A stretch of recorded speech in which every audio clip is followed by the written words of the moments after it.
5 minuto na makalipas ang alas 4.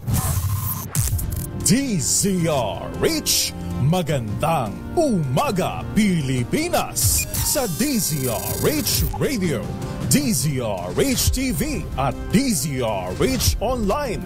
Kasama si Kuya Angelo Palmones. Magandang umaga Pilipinas. Magandang umaga Pilipinas, Luzon, Visayas at Mindanao. Araw na po tayo ngayon ng Huwebes, March 7, 2024.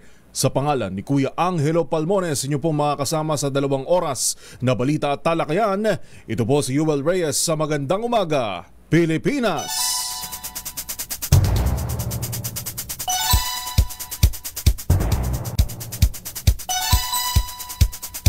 Sa ulo ng ating mga balita, heat index sa Tuguegarao City, 2 lugar sa Western Visayas, umabot na sa danger level.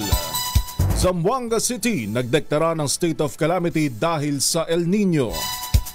Mutual Defense Treaty sa US, hindi gagamitin ng Pilipinas sa panibagong pambubuli ng China ayon kay PBBM. Surot at daga sa NAIA, inihalin tulad sa Tanimbala scam.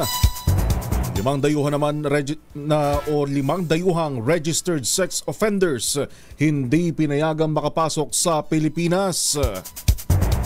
Ilang Pinoy transgender iniimbestigahan ng Thai police matapos masangkot sa gulo sa Thailand.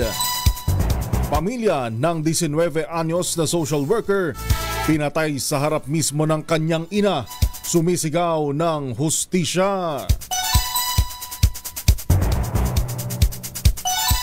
Yan po muli ang ating headlines ngayong araw ng Thursday, March 7, 2024. Live nationwide via satellite, 666 kHz sa Metro at Mega Manila, 18 relay stations ng DZRH sa Luzon, Visayas at Mindanao, kasama ang ilang sister stations ng Aksyon Radyo at Radyo Natin Nationwide. Sa detalye po ng ating mga balita.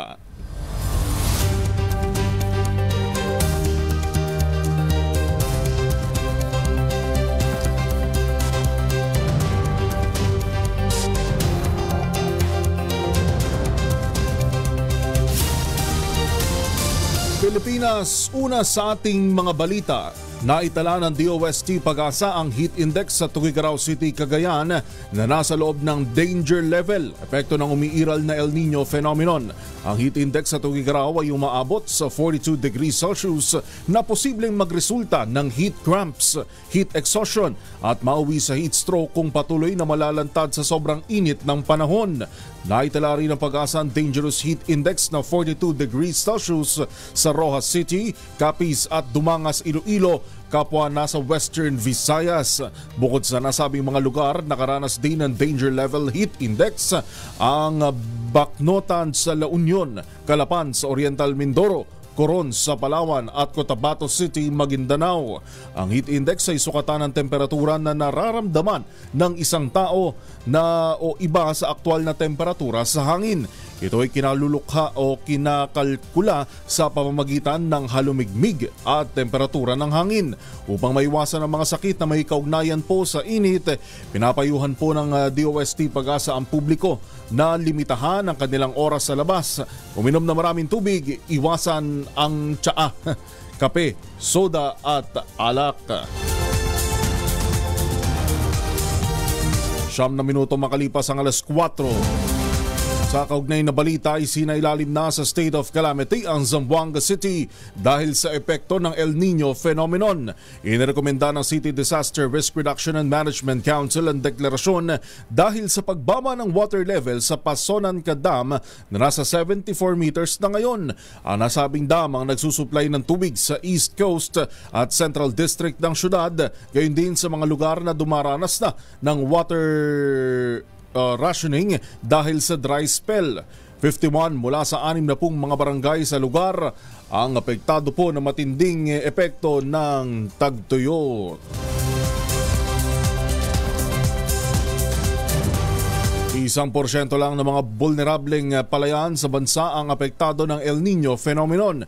Ito ang iniulat ni National Irrigation Administrator Eduardo Guillen matapos sabihin ng NDRRMC na mahigit 1 bilyong piso na ang pinsala ng El Nino sa agrikultura. Sinabi ni Guillen na nagpapatupad ang ahensya ng irigasyon o irrigation measures para maibsan ang epekto ng tagtuyot gaya ng alternate wetting and drying technique. Sinabi ng NIA chief na 20 hanggang 30% ng tubig ang natitipid sa mga palayan sa pamamagitan ng nasabing mga pamamaraan.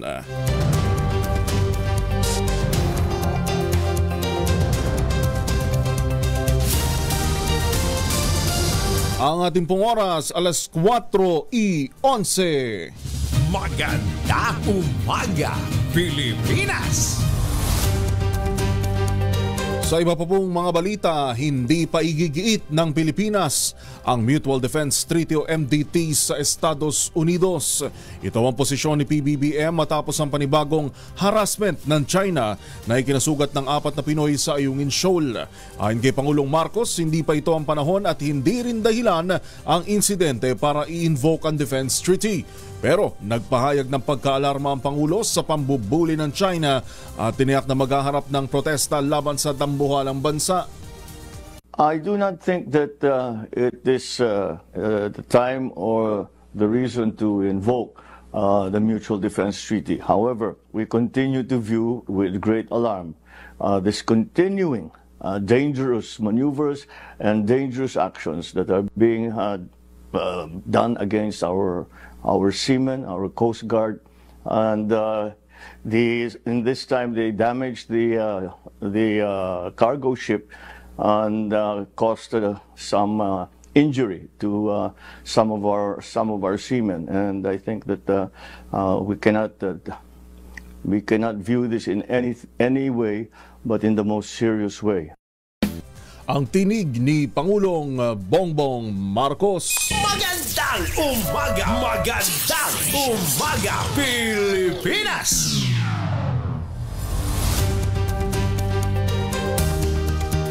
13 minuto makalipas po ang alas 4, tinawag ni Pangulong Bongbong Marcos na malinaw na panghihimasok sa teritoryo ng bansa ang naispata na 2 Chinese research vessels sa Philippine Rise. Sa panayam sa Melbourne, Australia, sinabi ni Pangulong Marcos na nakabamahala ang unnecessary na presensya ng China sa lugar. Duda ang presidente na hindi lang basta-basta research vessels ng China ang namataan sa Benham Rise. Once again, kinausap naman ng Amerika ang Pilipinas tungkol sa panibagong provokasyon ng China sa West Philippine Sea. Ayon kay US State Department spokesperson Matthew Miller, titindig ang Estados Unidos para sa Pilipinas sa gitna ng mga mapanganib at ilegal na aksyon ng China. Muling pinagtibay ng Amerika ang Mutual Defense Treaty nito sa Pilipinas na maaaring igiit sa anumang armed attack sa West Philippine Sea. Sinabi ni Miller na walang legal na maritime claims ng China sa teritoryo batay sa isinasaad ng 2016 arbitral ruling.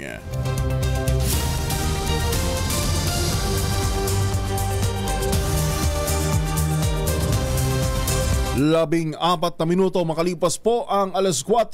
Gising na, bango na Pilipinas! Magandang umaga! Magandang umaga, Pilipinas!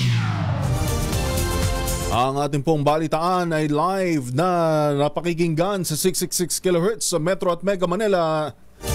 Ngayon din po sa simulcast sa telebisyon by Sky Cable Channel 129, Signal Channel 18, Destiny Cable 129 at sa higit 1,000 pa pong cable providers ng DZRH News Television.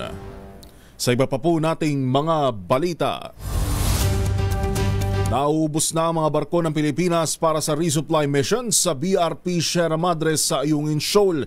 Ito ang sinabi ni AFP Western Command Commander Vice Admiral Alberto Carlos. Matapos ang pagkanyo ng tubig ng China sa Unay sa May 4 na nauwi sa pagkabasag ng windshield nito at pagkasugat ng 4 na Pinoy. Ayon kay Carlos, ginagawa pa ang ibang resupply ship na tinira rin ng water cannon ng China sa mga nakalipas na misyon. Naniniwala siya na tinarget talaga ng China Coast Guard ng bridge at smokestack ng barko ng Pilipinas para po madali ang engine nito.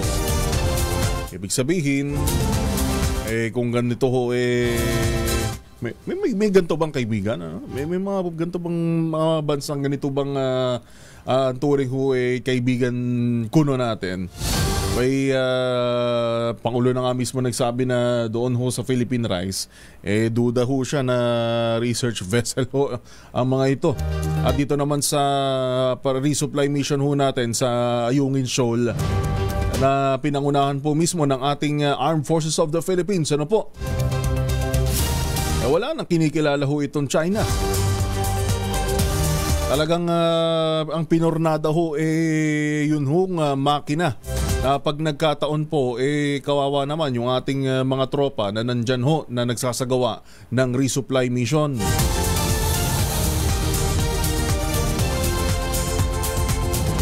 Wala namang kinalaman sa gusot ng China, Taiwan ang ikinakasang War Games ng Pilipinas at Amerika sa Batanes. Ayon kay Balikatan 2024 Executive Agent Colonel Michael Lohico, natural lang na magsagawa ng aktibidad sa Batanes dahil teritoryo ito ng bansa. Bakit? Pati ba ito inaagaw na rin? Balak gawing venue ng War Games ng Maynila at Washington ang Mavilis Island at provincial capital ng Basco, Batanes. Ang Mavilis Island ay 142 kilometro lang ang layo mula sa Cape L1 o L1B, ang southernmost point ng Taiwan na inaangkin din ng China.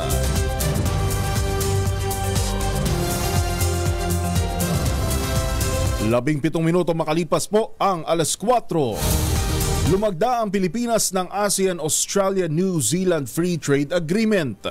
Ayon kay Pangulong Bongbong Marcos, magbubukas ito ng maraming oportunidad para sa maliliit na negosyante sa Pilipinas o yung mga MSMEs o yung pong micro, small and medium enterprises. Pahuhusayin anya ng kasunduan ng akses ng maliit na negosyo sa mga pamilihan, gayon din ang partisipasyon ng mga ito sa global value chains. Kumpiyansa rin ng Pangulo na magiging susi ito upang matugunan ng mga hamon sa pagnenegosyo at para mapalakas ang supply chain sa rehiyon.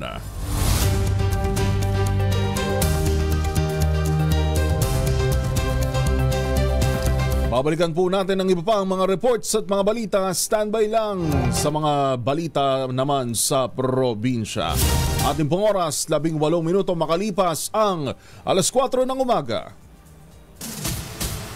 Pwede tayo mag-laundry day today, ha? Kunoto ka ba kapag makapit, madikit at malupit ang mantsa? All you need is Pride. At ba kasi pahirapan pang self kung sa Pride, easy at worry-free naman ang laundry. Sa triple stain-away formula, tanggal ang matitindi mantsa based on test sa chocolate, mud, and sample ng cotton. Gawa po ito ng ACS. Maganda umaga, Pilipinas!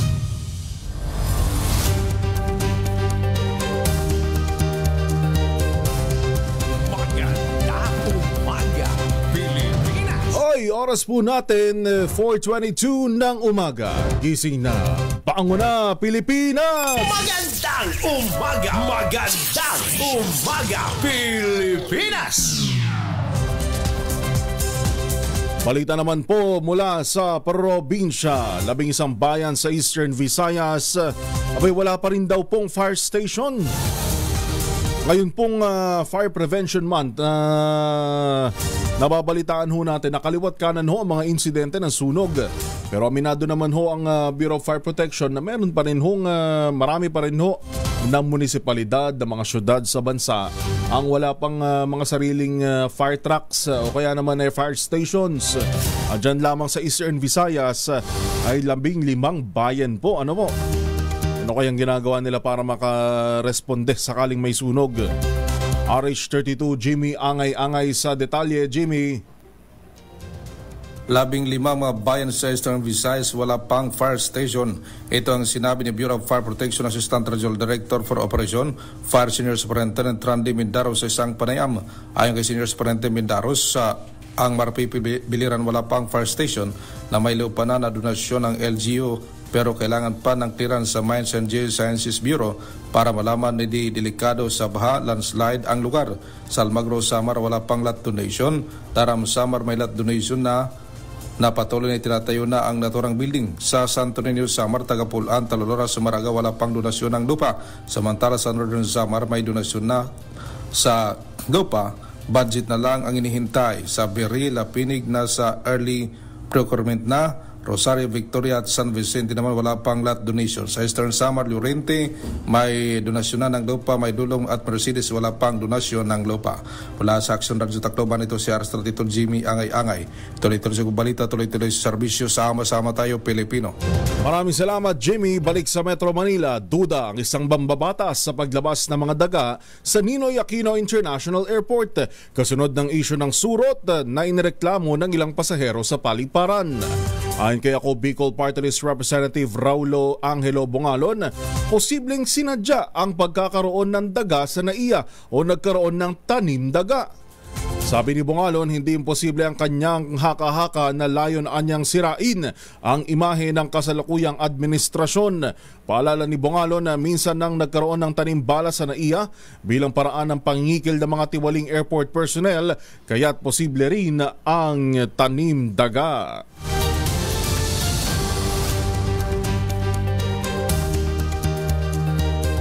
Naharang naman ng Bureau of Immigration ang 5 dayuhang registered sex offenders.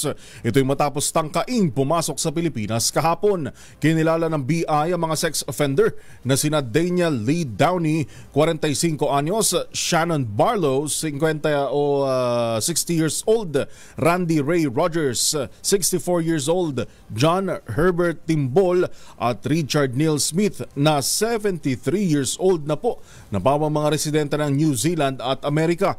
Ayon kay Bureau of Immigration Commissioner Norman Tansinko, agad ibinalik ang mga naturang dayuhan sa kanilang mga bansa at tiniyak na hindi sila makapapasok sa Pilipinas. Convicted ang 5 registered sex offenders. Ibig sabihin, lumabas po talaga na sila ay may kaso, ano po, at registered sex offenders. Sa kasong pangmomolestya sa mga menor de edad na may edad 14 years old po. Kaya delikado kapag mga ganitong dayuhan ay hinayaan natin makapasok sa ating bansa.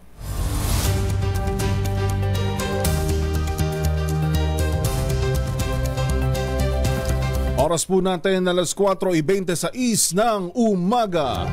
Sa iba pang mga balita, dapat ding imbestigahan ng Department of Agriculture ang mga dating opisyal ng National Food Authority of NFA. Ito ang naging pahayag sa DZRH ni Bantay Bigas spokesperson Cathy Estavillo kaugnay ng kontrobersiya sa pagbebenta ng NFA ng mga rice buffer stocks sa mga rice trader. Sinabi ni Estavillo, matagal nang ginagawa ang pagbebenta sa mga trader ng mga nakaraang administrasyon ng NFA, kung kaya't nararapat lang na simutin ang mga natitirang opisyal na may kinalaman dito. Kasama tayo dun sa nanawagan na investigate at hindi lang dapat ngayong administrasyon sa ilalim ni Administrator Viuco yung iimbestigahan, kundi kahit yung previous NFA administrator ay dapat din imbestigahan. Kasi hindi lang ngayon nangyayari yan, Sir Ruel. No, ginagawa na yan kahit dun sa iba't ibang nagdaang NFA administrator. Ibig sabihin lang yan ay yung mga tao na gumagawa dyan ay nandyan pa rin sa ahensya. Hindi nalinis at kung titignan din naman yung mga smuggler, yung mga hoarders, at mga anay sa ilalim sa ahensya ng gobyerno ay nagtatribe o nandyan pa rin dahil bakit nangyayari yung mga ganitong. Ang tinig ni Bantay Bigas spokesperson Cathy Estavillo. Magandang umaga! Magandang umaga, Pilipinas! Lalaki namang nangharas ng laban sa pulis, patay sa Davao City. Buong detalye, June Suter ng Aksyon Radyo Davao. June. Patay ang isang lalaki ng haras sa kanilang lugar matapos sa ginawang pagresponde ng Santana Police Station pasado alas 2:45 ng hapon sa sitio Bacal, Barangay Leon Garcia Agdao, District Davao City. Kinalala ang suspect na si Maiko Dait alias Maiko, 29 anyos at residente sa naturang lugar. Ayon sa report, isang complainant ang dumulog sa Santana PNP dahil hinaharas siya ng suspect gamit ang 9mm pistol. Ayon kay Police Lieutenant Colonel Ronald Lao, hepe ng Santana Police Station, nang magresponde ang kanyang matauhan, nakita nila ang suspect sa nasabing lugar. Na makita ng suspect ang mga pulis, bigla na lang itong nagpaputok ng baril, kaya gumanti na ng putok ang mga pulis at tinamaan ng suspect. Mabilis na dinala sa Southern Philippines Medical Center o SPMC ang suspect, ngunit hindi na ito umabot ng buhay sa paggamutan. Mula sa Action Radio Davao, June Suter, para sa kauna-unahan sa Pilipinas, DZRH. Tuloy-tuloy sa pagbabalita, tuloy-tuloy sa serbisyo. Sama-sama tayo, Pilipino. Maraming salamat, June Suter ng Aksyon Radio Davao. Magandang umaga! Magandang umaga, Pilipinas!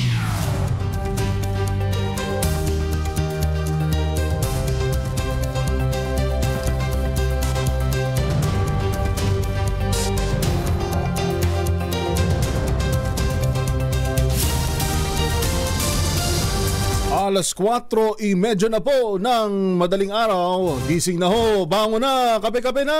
Magandang umaga! Magandang umaga, Pilipinas! Diyan ho sa Thailand, kung inyo hong napapanood na rin siguro sa social media at napabalitaan, meron ho tayo mga kababayan doon na nasangkot ho sa gulo, ano po, sa rumble kung ihalin tulad natin sa termino natin dito sa Pilipinas. Nagkagulo ho ang ilang mga Pinoy transgender doon at ilang mga Thai transgender. Base ho sa pinaka-latest ho dito, ayan, ito muna, ayan. Ito ho yung napapanood ninyo sa inyong mga TV screen sa RH TV. Na talaga hong nagkagulo at meron ng mga pulis, merong hindi natin alam, baka meron pang ibang nakikisawsaw na rin ho dito.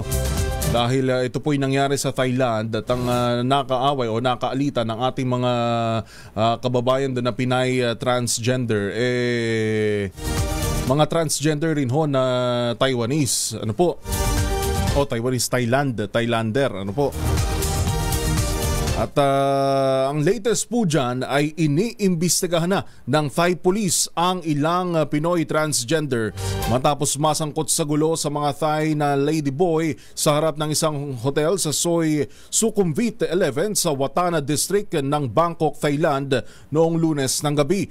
Ayon sa Department of Foreign Affairs, ang mga sangkot sa gulo ay iniimbestigahan sa mga kasong assault and battery at inaalam kung sila ay may valid visa o illegal na nagtatrabaho sa Thailand. 4 na Pinoy ang iniulat na nasugatan, 3 ang nagtamo ng mga gasgas habang ang pang-4 ay nagtamo ng pinakamaraming sugat sa muka at ulo. Ayon kay DFA Undersecretary Eduardo De Vega, ang pang-4 na malubhang nasugatan ay turista sa Thailand at bisita lamang ng 3 ring Pinoy na nasugatan ng sila ay salakay ng mga galit na Thai lady boys o Thai trans woman. Sinabi ni De Vega na nakahanda ang DFA na tulungan ng mga Pinay na sangkot sa gulo at magbigay ng legal assistance kung kinakailangan. Ang kung di ako nagkakamali, ang background pala nito, matagal na raw may alitan itong yung mga kababayan ho natin doon na Pinay transgender at yung mga trans woman na Thai, ano po, nagkaroon ng pagkakataon nung Lunes din ng gabi na magkumpronta ang isa't isa. Yung away nila, bunsod daw yun dahil nag-aagawan sila ng mga customer. At sila po ay batay ho ito sa mga initial na report, sila pala ay mga sex workers. At yung alitan na yan ay nag-ugat na matagal na dahil agawan ng customer at hindi natin malaman sa investigasyon kung sino yung nag-provoke bago na uwi ho sa ganitong rumble. Pero yan po iniimbestigahan na ng Thai Police at sinisiyasat din po ang kanilang visas. Magandang umaga! Magandang umaga, Pilipinas! Dead on the spot naman sa harap mismo ng kanyang ina ang isang 19 anyos na volunteer social worker matapos barilin ng hindi pa nakikilalang suspect sa North Caloocan. Dakong alas 10 ng gabi habang kasama ng volunteer social worker na si Mark Anthony Adobas ang kanyang ina na si Virgie sa sala nang bigla umanong may pumutok. Agad namang naaresto ang suspect na napag-alamang ding dati nang nakulong dahil sa illegal na droga. Todo tanggi naman ang suspect sa pagkakasangkot sa krimen at sinabing nasa kanyang bahay lamang siya na mangyari ang krimen. Sa ngayon, patuloy na tinutugis ng pulisya ang natitira pang suspect lalo't patuloy na nakatatanggap umano ang pamilya ng biktima ng mga pambabanta sa kanilang buhay. Magandang umaga! Magandang umaga, Pilipinas! Alas 4:34, tulak ng droga sa Dagupan City, Calabozo nang mahulihan ng higit 170,000 pisong halaga ng shabu. Buong detalye RH38 Freddy Fajardo. Freddy. Nasa kote ng Dagupan City PNP ang isang tulak ng iligal na droga sa syudad. Sa ulat ni Chief of Police Lieutenant Colonel Brendon Palisok, nagsagawa ng buy-bust operation ng kanyang mga tauhan sa Special Drug Enforcement Unit sa Barangay Bulusan sa lungsod na nagresulta ng pagka-aresto sa suspect na si Ramil Tubal alias Romeng, 37 anyos, residente ng Barangay Salay, Mangaldan. Nakumpiska sa suspect ang 5 perasong heat-shell transparent plastic sachet na naglalaman ng hinihinalang shabu na tumitimbang ng 25 gramo at nagkakalaga ng 170,000 pesos at mga drug parapernalyas. Kasalukuyang nasa kustodiya ng Dagupan City Police Station ng suspect at naharap sa kaso ng paglabag sa Republic Act 9165 o Comprehensive Dangerous Drug Act of 2002. Mula sa Action Radio Pangasinan, ito si Freddy Fajardo, tuloy-tuloy sa pagbabalita at tuloy-tuloy sa serbisyo. Sama-sama tayo, Pilipino. Maraming salamat, Freddy Fajardo. Matapos lang ang 6 na araw na diskusyon sa plenaryo, inaprubahan na ng House Committee of the Whole ang Economic Chacha o yun pong kanilang bersyon ng Resolution of both Houses number 7. Ayon kay Committee Floor Leader Neptali Gonzales II, sisimulan na ang mga debate sa plenaryo ng Kamara sa Lunes. Target anya nilang maipasa ang resolusyon sa ikalawang pagbasa sa susunod na linggo at aprubahan ang 3rd Economic Provision o 3 Economic Provisions bago ang Holy Week break. Tinutulan naman ng Makabayan Bloc ang pagpasa sa RHB number 7 na kinabibilangan ni Kabataan Representative Raul Manuel, Gabriela Party List Representative Arlene Brosas at ACT Teachers Party List Representative Franz Castro. Tutol naman ang ilang senador sa pagpayag ng Philippine National Police na magmay-ari ng semi-automatic rifles na mga sibilyan. Nangangamba si Senator Amy Marcos sa posibleng pagtaas ng kriminalidad, terorismo, smuggling ng armas at karahasan sa 2025 elections dahil sa naging desisyon ng PNP. Ganito rin ang reaksyon ni Senator Risa Ontiveros at iginit na dapat rebisahin muna ang batas sa gun ownership bago ipatupad ang amyenda sa Comprehensive Law on Firearms and Ammunition. Pero sinabi naman ni Senator Ramon Bong Revilla Jr., wala siyang nakikitang masama sa naging hakbang ng PNP kung sundin at nasa tamang proseso ang pagpaparehistro ng armas at walang shortcuts. Paliwanag ni Senator Francis Tolentino sa PNP, maghihinay-hinay at pag-aaralan muli ang IRR ng Comprehensive Firearms and Ammunition Act o yun pong RA 10591 at reviewin din maging ang epekto nito sa peace and order ng bansa. Samantala nanindigan naman ang PNP na hindi magagamit sa iligal na aktibidad ang pagpayag nila sa mga sibilyan na bumili at magmay-ari ng semi-automatic rifles. Sa kaugnay na balita, hindi pa rin basta-bastang makapagbibit-bit ng long firearms ang mga sibilyan sa kabila ng pagpayag sa mga Pilipino o mga sibilyan na magmay-ari ng semi-automatic rifles. Sa panayam ng DZRH, sinabi ni spokesperson Colonel Jean Fajardo na kanilang pinawi ang agam-agam ng ilang mamamayan na naalarma sa ipinatupad na amendment ng PNP ukol sa rifle ownership sa bansa. Paliwanag ni Fajardo, kailangan pa rin dumaan sa mga requirements ng law enforcement agencies tulad ng pagpaparehistro ng baril at pagkuha ng permit to carry. Dagdag pa rito, sinabi rin ni Fajardo na matagal nang pinapayagan ang mga sibilyan na magmay-ari ng baril, ngunit mas nilinaw lamang nila mga rules and regulations ukol dito.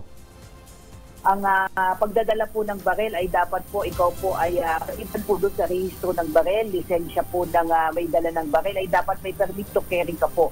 At hindi ka basta-basta po mabibigyan ng permit to carry firearms outside residence kung hindi ka po magko-comply doon sa mga requirements. At syempre kasama na po dyan yung threat assessment po na gagawin po ng law enforcement agencies. At kailangan mo talagang humingi ng authority din po sa PNP in the absence of permit to carry firearms. Kung ikaw ay lalahok sa isang competition, sports competition, ay kailangan mo pong kumuha po ng permit to transport at dapat po hindi po yan lalagpas ng 3 firearms in a one time po.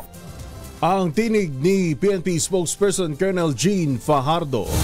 Sa kaugnay pa rin pong balita, sinuportahan ng Volunteers Against Crime and Corruption o VACC ang desisyon ng Philippine National Police na pahintulutan ang mga sibilyan na makapagmay-ari ng semi-automatic rifles. Ayon kay VACC President Arsenio Evangelista, ang desisyon ng PNP ay magpapalakas sa external defense ng bansa laban sa anumang banta sa seguridad ng Pilipinas. Naniniwala si Evangelista na hindi na kailangang sumapi pa sa puwersa ng militar ang isang sibilyan, kundi voluntaryo na lamang nitong gagamitin ang kanyang armas para maidepensa ang bansa.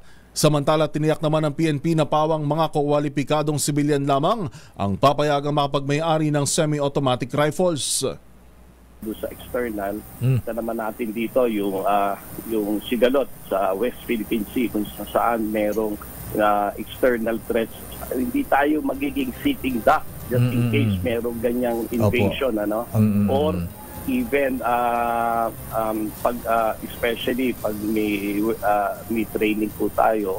So this is for self-protection and protection for our Philippine flag, for the country. Yan po ang tinig ni VACC President Arsenio Evangelista. Magandang umaga,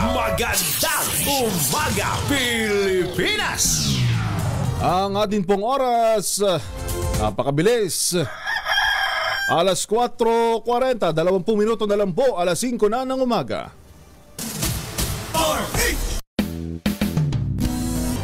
Vita Malan Shield sa paglaban sa germs versus another brand by Shea Butter, pampalambot ang kuti sa presyong ambot kaya 12.50 SRP. Kaya mga misis ay challenge you. Subukan ang Shield Bound Soap, galit sa sakit may malasakit. Sulit na sulit. Bagong balita, bagong impormasyon. Kasama si Kuya Angelo Palmones. Magandang umaga, Pilipinas!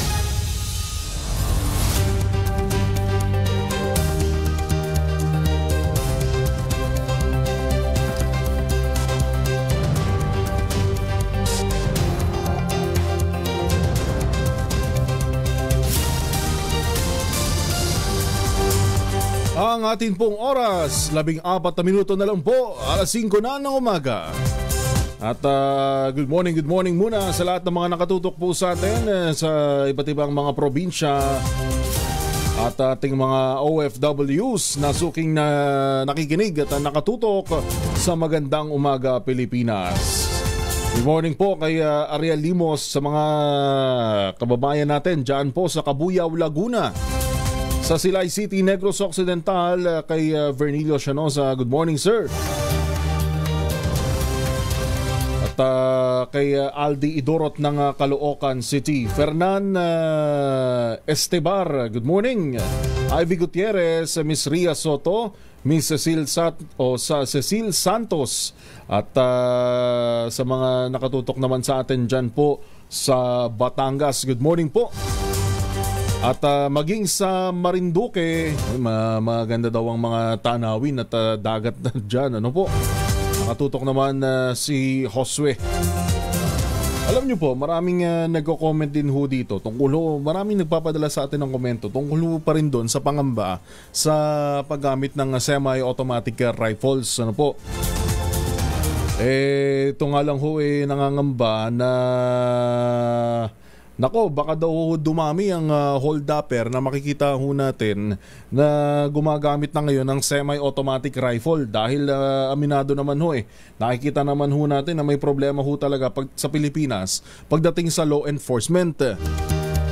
Bagamat na pinawi na ho yung pinawi ng PMP, yun hong pangamba ng publiko na magagamit sa karahasan yun hong armas, hindi ko natin maalis sa ating mga kababayan talaga na mag-alala at mag-isip dahil lalo na ho dito sa atin sa Pilipinas sa road, binigay ko nga hong example ho sa inyo sa road rage incident. Ano po? Nakikita natin na may mga nagkakasa ng baril, lumalabas na expired na yung lisensya o hindi kaya lisensyado walang permit to carry. Ano po? Kaya gano'n na lang, maintindihan din ho natin yung ating mga kababayan. Pero sa bahagi naman ho ng Philippine National Police, ang kanilang pagtitiyak, hindi naman ho basta-basta na lang makakapag-bit-bit yun hong atin hong mga kababayan, mga sibilyan na mga long firearms, yun hong mga semi-automatic rifle. Pero sana lang ho talaga sa implementasyon nito, nilinaw naman ng PNP na matagal nang pinapayagan ito nagkaroon lang ng confusion doon ho sa implementing rules and regulation. Kaya nga ho yan tinutulan ng mga senador, bakit bigla nagkaroon ng ganyan? Ano ho? Sana lang ho dagdagan din natin yung mga checkpoints na kada lugar, hindi lang ho sa mga motor kundi lalo na sa mga sasakyan na makita natin kung ano yung laman ng loob mismo ng sasakyan, lalo na ho kung heavily tinted. Dahil alam nyo ho, yung mga krimen ho sa probinsya na nangyari nito pong mga nakalipas na taon, mga namamaril ho sa election-related violence, nakikita ho natin ang lalaki ng mga armas na dala. Sana kung may checkpoint bawat lugar, yung pagdami ng police presence, yung lagi natin sinasabi, mapaanong oras man yan, hating gabi, madaling araw o tanghaling tapat, napakahalaga ng police presence. Ano po? At alam niyo po ba na noong 2022 may inilabas pong artikulo dito ang Time Magazine. Ano po? Surprisingly, yung kanilang headline, one surprising theory why the Philippines has very few mass shootings despite easy access to lots of guns. Ano po? O sa Tagalog, bakit daw sa kabila ng kaluwagan sa sistema ho natin sa pag-access, madali tayo maka-access ng mga baril, bakit kakaunti lamang yung insidente ng mass shootings? Gayong ang binabanggit ho dito, ang Pilipinas ho, base ho sa artikulo ng Time Magazine, ang Pilipinas ang isa sa deadliest. The Philippines is one of the deadliest places in Asia when it comes to firearm homicides. Ang ibig sabihin ho ng homicide, ito ho yung hindi po intentional na pagpatay. Yung siguro sa ibang insidente nadala lang ng emosyon, nakakalabit yung trigger ng baril. Ano po? Nasa noong 2019 nasa 1,200 intentional killings ang naitala noong 2019. Ibig sabihin daw po 1 in every 100,000 people in Southeast Asian country, na isa sa pinakamataas na naitala sa bansang Asya. Kaya ho nasabi ho dito sa reaksyon ng Time Magazine, one of the deadliest places in Asia when it comes to firearm homicide. Kaya ang kanila hong tanong dito bakit nga ba wala pang nangyayaring mass shooting dito sa Pilipinas despite ng madaling access? At ngayon nababalitaan natin dito yung pagpayag na sa mga sibilyan ng gumamit ng semi-automatic rifle. Bagamat pinawi ng PNP yung pangamba, syempre di natin maiwasan na nangangamba pa rin yung ating mga kababayan, lalo na ng mga senador. Kaya kung bakit walang mass shooting, ang reaksyon po dito, it's just a matter of time. Bagong balita, bagong impormasyon, kasama si Kuyang Angelo Palmones. Magandang umaga, Pilipinas!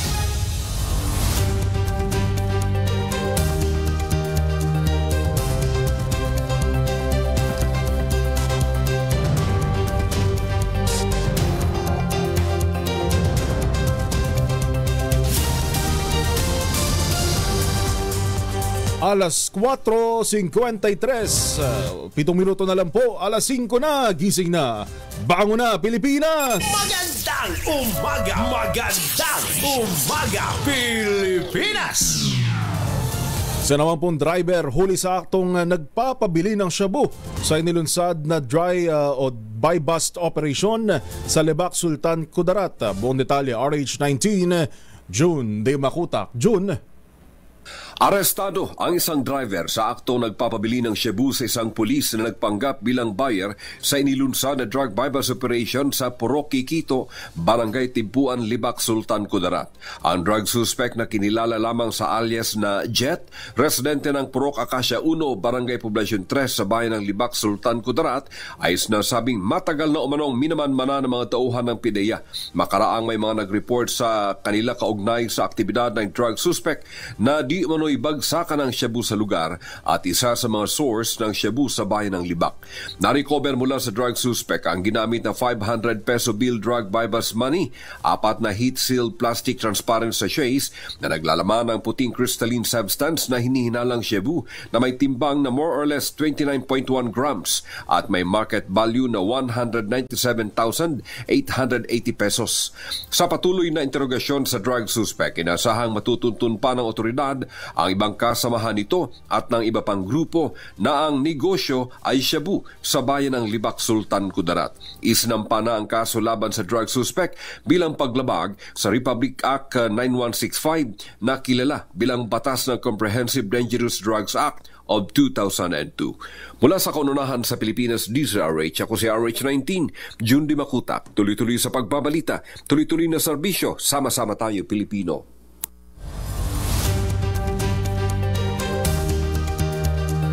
Maraming salamat, June De Makutak. Nagpahayag naman ng suporta ang Department of Health sa panukalang ipagbawal ang disposable vapes sa bansa. Ayon sa DOH, sinusuportahan nila ang panukala ng kalihim ng Department of Finance na ipagbawal ang mga disposable vape o lahat ng vapor products dahil sa masamang epekto nito sa ating kalusugan at pati na sa kapaligiran. Tinukoy ng ahensya ang mga posibleng panganib sa kalusugan ng mga naturang produkto tulad ng e-cigarette o vapor product, associated lung injury o EVALI, nicotine addiction at respiratory at cardiovascular disease.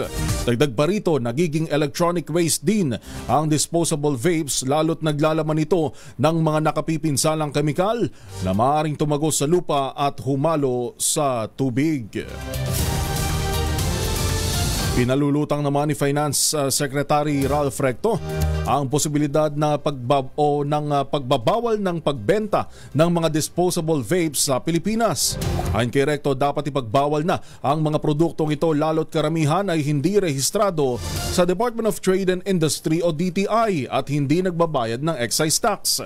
At ang malala pa umano rito ay karamihan sa nagiging consumer disposable vape ay mga minor de edad. Gayunpaman, sinabi ng kalihim na sakaling sumunod ang mga manufacturers ng disposable vape sa kanilang tax obligations ay dapat ipagbenta ang mga produktong ito na hindi bababa sa 3,000 pesos bawat isa.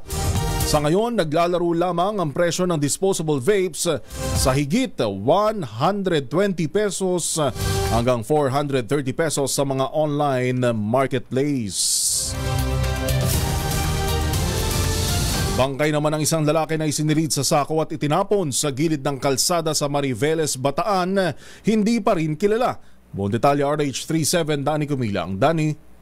Blanco pa rin ang mga otoridad sa pagkakakilanlan sa isang bangkay ng lalaki at sino ang pumaslang na nadiskubre ito sa loob ng isang kulay asul na sako na itinapon lamang ito sa Sigsag Road sa Barangay Alas Asin, Maribeles, Bataan kahapon. Ang bangkay ayon kay Police Lieutenant Colonel Joelito Orias, hepe ng Maribeles PNP, na diskubre ito ng isang sikyo ng APAP dakong alas 7 ng umaga kahapon nang mapadaan sa nabanggit na lugar at agad ipinagbigay alam sa mga otoridad.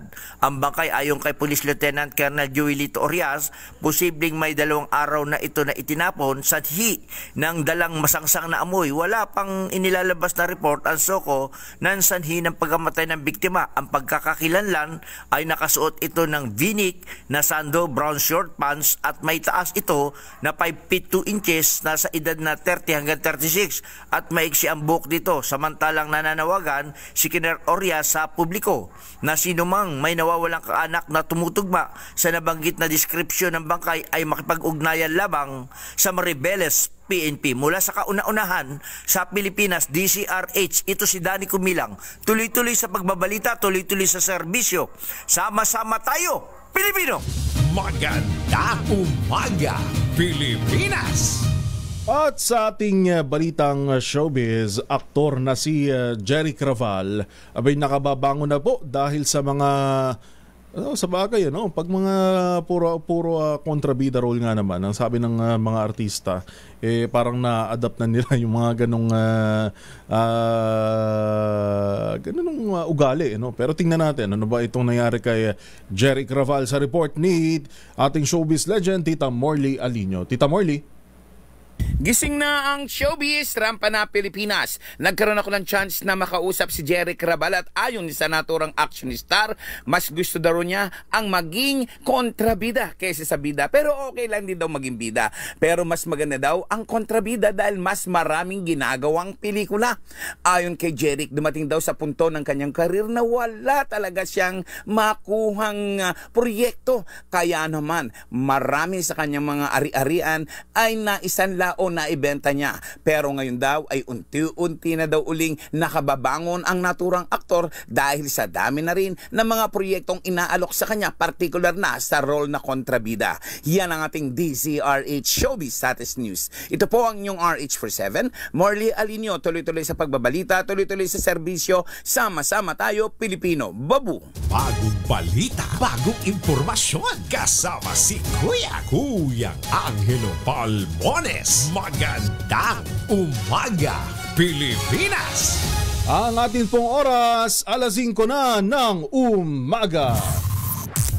DZRH, magandang umaga, Pilipinas! Sa DZRH Radio, DZRH TV at DZRH Online. Kasama si Kuya Angelo Palmones. Magandang umaga, Pilipinas!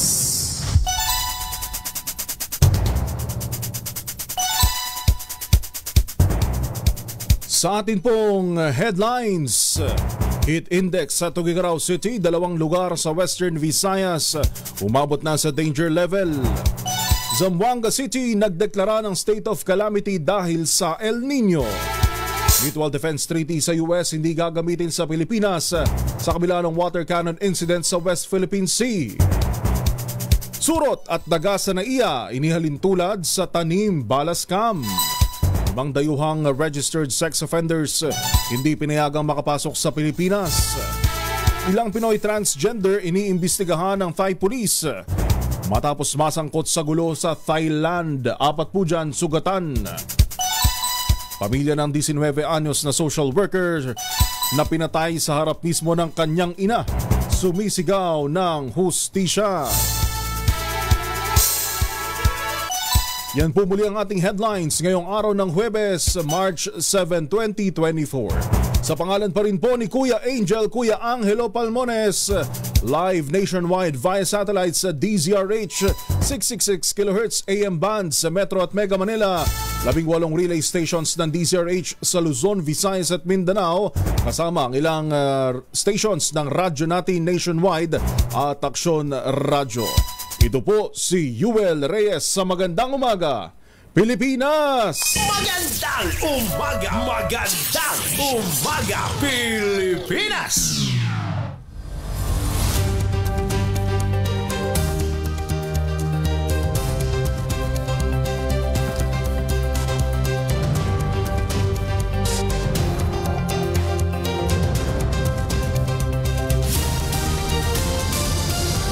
Pilipinas, una sa ating mga balita, patuloy pa rin manguhuli ang mga LGU enforcers ng mga pasaway na motorista sa Metro Manila. Ito ang sinabi sa DZRH ni Metro Manila Council President at San Juan City Mayor Francis Zamora kasunod ng inilabas na desisyon ng Korte Suprema na nagbabawal sa LGUs na mag-issue ng Ordinance Violation Receipts o yun pong OVR. Ayon kay Zamora, hindi pa nila natatanggap ang kopya ng naturang desisyon, ngunit sinabi rin ng alkalde na rerespetuhin nila ito sa oras na mapatupad. Sa ngayon, makikipagpulong muna si Zamora sa mga Metro Manila mayors upang mapag-usapan kung ano ang kanilang susunod na hakbang. Nag-uusap nga kami ni Chairman Artes kagabi ano yung mga option po na i-deputize nga ho yung mga traffic enforcers namin CA, at may ibang option din po tayo na ipaloob yung individual traffic rules and regulations ng mga LGUs into the MMDA's traffic regulations. Kung sabihin nila na, sige talagang dapat ay ipatupad na to at tumigil na kayo ngayon, gagawin ho namin. Yes. Kung hindi naman po yan executory pa at meron nga ho kaming options to file the MR, that means status quo po tayo. Ang ibig sabihin ng status quo ay pareho pa rin ang mangingibabaw na polisiya. Ang tinig ni San Juan City Mayor at Metro Manila Council President Francis Zamora. Oras po natin, 4 na minuto makalipas ang alas 5. Labas muna tayo ng ating himpilan. Nasa 1,000 pamilyang nasunugan abay nakinabang sa pinamahaging tulong pinansyal ng tanggapan ni Senator Bong Revilla sa Maynila. RH29, Boy Gonzales. Boy. Yuel, nasa 1,000 pamilya ang nakinabang sa ginawang pamahagi ng tulong pinansyal ng tanggapan ni Senador Bong Revilla Jr. sa ilalim na Assistance to Individuals in Crisis Situation Program ng DSWD sa San Andres Sports Complex sa Maynila.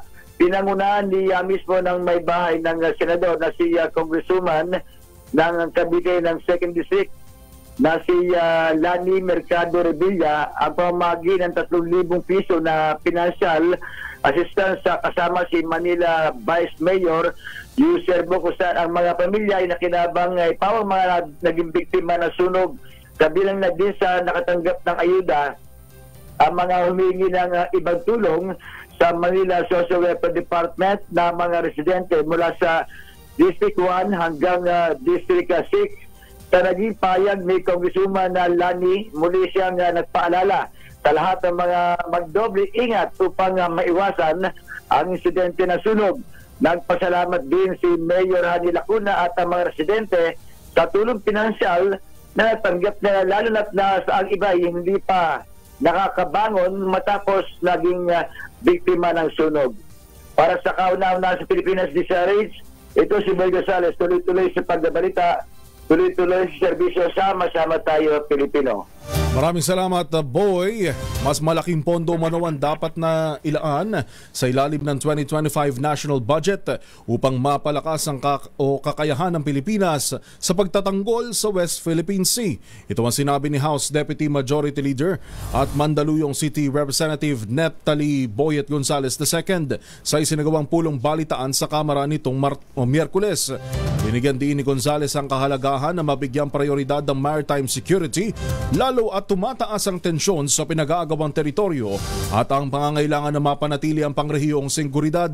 Sa pagtalakay ng 2024 national budget, inirealign ng Kongreso ang 1.23 bilyong pisong confidential funds mula sa ilang ahensya ng pamahalaan sa pondo na para sa mga security agency na may kaugnayan sa pagbibigay ng proteksyon sa West Philippine Sea. Sinabi ni Gonzales na kailangan ng pagplanuhan ang nalalapit na budget cycle lalo at mapalitan na ang budget cell o budget call ng Department of Budget and Management para sa panukalang 2025 national budget. Magandang umaga, Pilipinas! Alamin muna natin ang kalagayan ng panahon mula kay Ka-Obet Badrina ng DOST Pag-asa. Ka-Obet, magandang umaga. Magandang umaga po. Magandang umaga sa lahat ng mga tagapakinig natin. Wala pa rin tayong bagyong minomonitor sa loob at labas ng Philippine Air Responsibility at easterlies o hangin nagmumula sa Karagatang Pasipiko ang nakaka-apekto sa ating bansa. Makararanas tayo ng generally fair weather sa malaking bahagi nating kapuluan na posible pa rin yung mga isolated rain showers and thunderstorms. Samantala, inaasahan natin na muling babalik itong hanging amiha at sa ngayon nga ay magdadala na ito ng mga pulupulong mahihinang pag-ulan, partikular na sa bahagi ng Batanes. Wala tayong nakataas sa gale warning, kaya ligtas sa mga pumalatang mga sakyang pandagat at maliliit na mga bangka sa mga baybayin ng ating bansa. Ang agwat naman ng temperaturang mararanasan para sa araw na to sa Kamaynilaan ay mula 23 to 34 degrees Celsius. Sa Cebu naman 26 to 32 degrees Celsius, habang sa Davao nasa 25 to 33 degrees Celsius. Atin pong lagay ng ating panahon mula sa Pag-asa Weather Forecasting Center, Obet Badrina. Magandang umaga po. Maraming salamat at magandang umaga ka, Obet Badrina ng DOST Pag-asa. Magandang umaga, Pilipinas! Ang ating pong oras, 8 minuto na makalipas ang alas 5. Gising na. Bango na, Pilipinas! Magandang umaga! Magandang umaga, Pilipinas!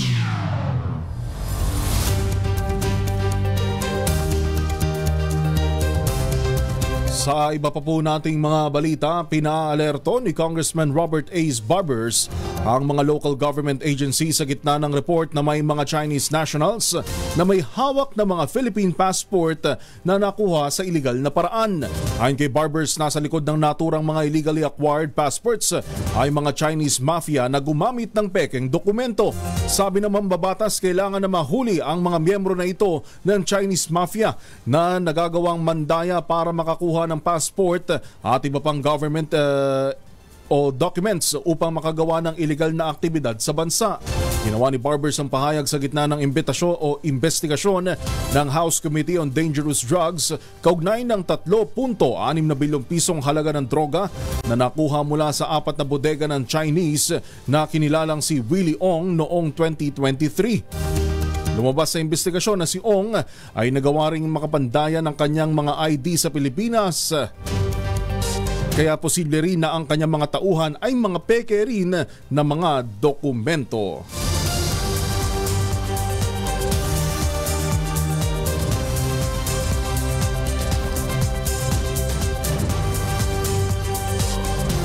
Sampung minuto po makalipas ang alas 5.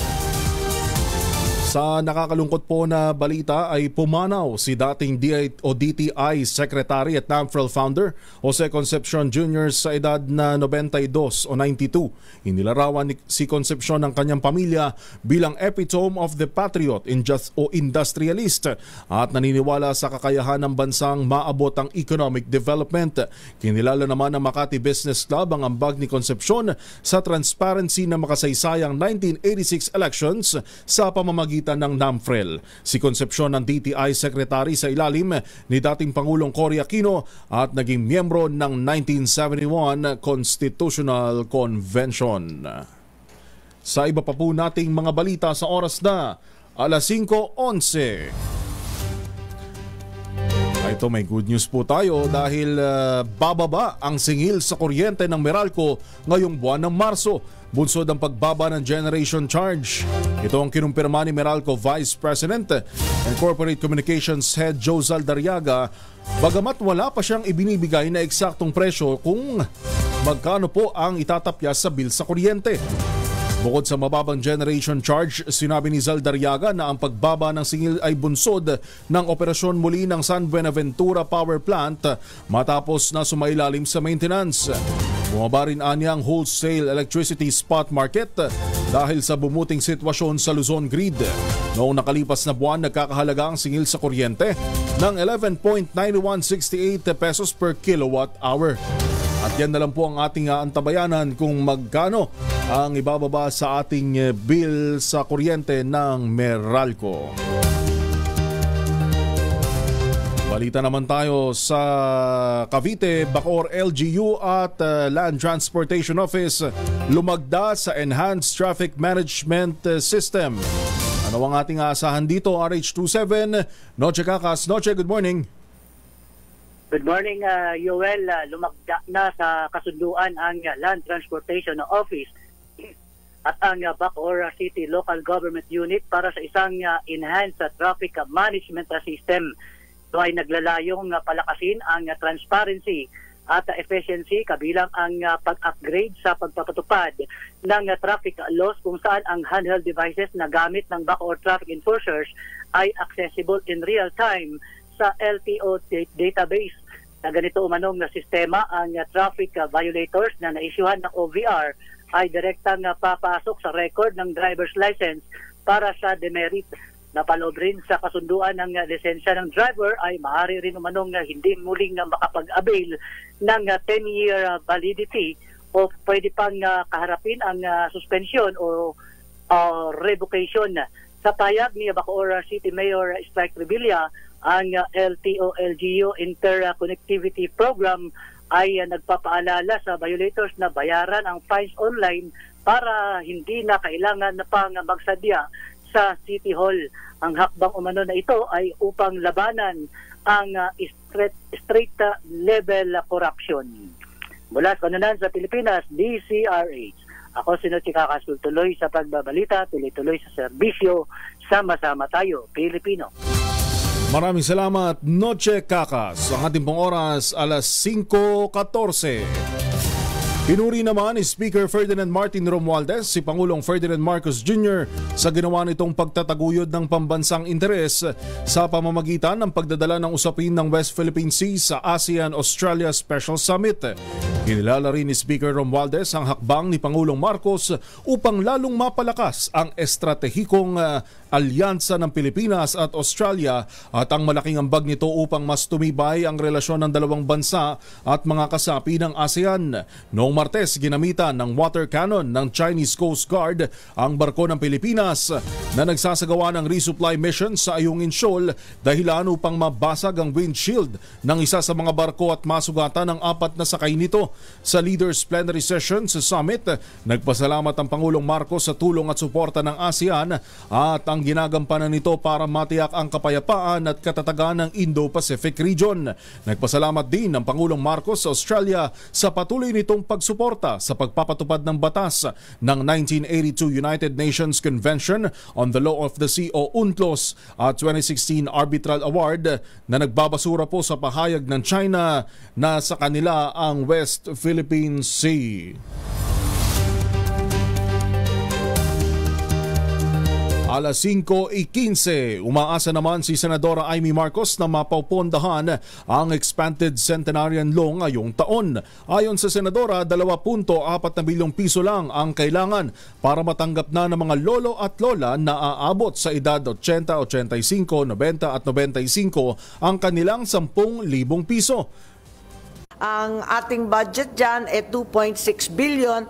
Iawas natin yung 187 million na siyang budget na para sa ating centenarians, maliit na bagay lang yan kung ihahambing sa kung ano-anong insertion naririnig natin, 2.1 billion. 2.4 billion ang mag-ending. Kasi 2.6 ang total nung bill, pero may pera na para sa centenarians. Sana mahanap natin yung remaining 2.4. Siniguro rin ng mambabatas na gagawin niya ang kanyang makakaya para magkaroon nito ng garantisadong pondo ngayong 2024. Nababahala kasi si Marcos na hindi mapapakinabangan ng ilang senior ang 10,000 piso nilang benepisyo kung sa 2025 o taong 2025 pa ito mahahanap ng Senado. Yung pong pondo, sinabi ng senadora na may mapaghuhugutan namang pondo ang gobyerno lalo't hindi naman kalakihan ang kailangan ng batas. Malakihan niyang tulong ang Expanded Centenarian Act ni PBBM para maging abot kaya ng seniors ang pangunahing bilihin at maintenance ng gamot. Pero kinakabahan umano ang presidential sister na baka maubos ang pondo sa sandamakmak na isinalpak sa unprogrammed funds para sa kung ano-anong bagay. Well, I think marami naman tayo mapapagkunan kung talagang pipilitin natin dahil sigurado naman may savings kahit papano, and I'm hopeful that we'll be able to get some money from the different activities. So, yun, sana makahanap tayo ng pera. Kasi hindi naman saksakan ng laki kung tutuusin 2.45. Yung iba nga, napakalalaki, nahahanapan pa eh. Umapela rin po si Senator Marcos sa mga LGU na makipagtulungan sa national government. Ito po'y para ayusin ang sabog-sabog na database system ng ating mga senior citizens. Bagong balita, bagong impormasyon. Kasama si Kuya Angelo Palmones. Magandang umaga, Pilipinas! Ating pong oras, alas 5:18. This time check is brought to you by natin gamitin, no problem. Hindi po manunoy ang ating mga kabay dahil meron po itong moisturizer. Yun namang mabangong Family Rubbing Compound Improve Alcohol.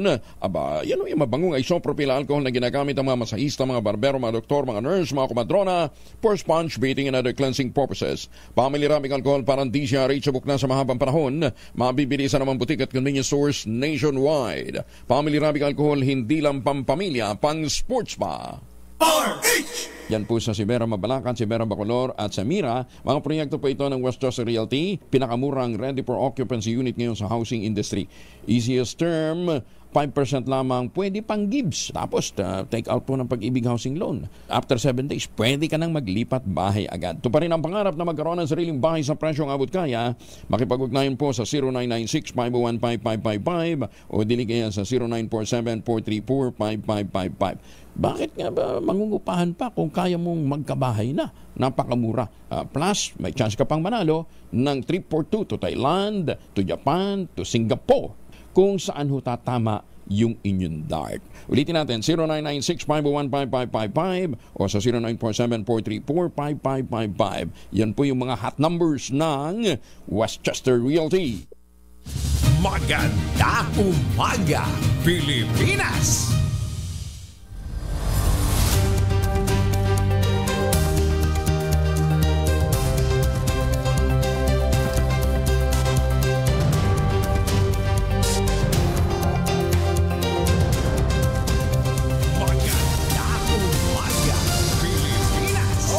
Gising na ho, bango na, kape-kape na! Magandang umaga! Magandang umaga, Pilipinas! Alas 5:22 ng umaga. Napakasarap nga naman ng partner ngayon hong kape at pandesal. At napakasarap ng pandesal ni Tita Ems.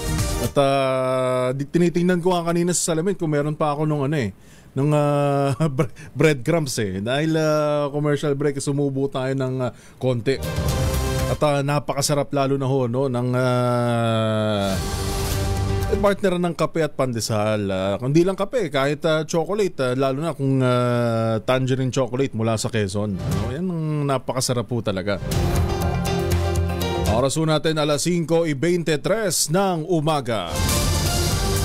Bunsod po ng tumataas na insidente ng sunog sa bansa, hinimok ni Interior and Local Government Secretary Benhur Abalos Jr.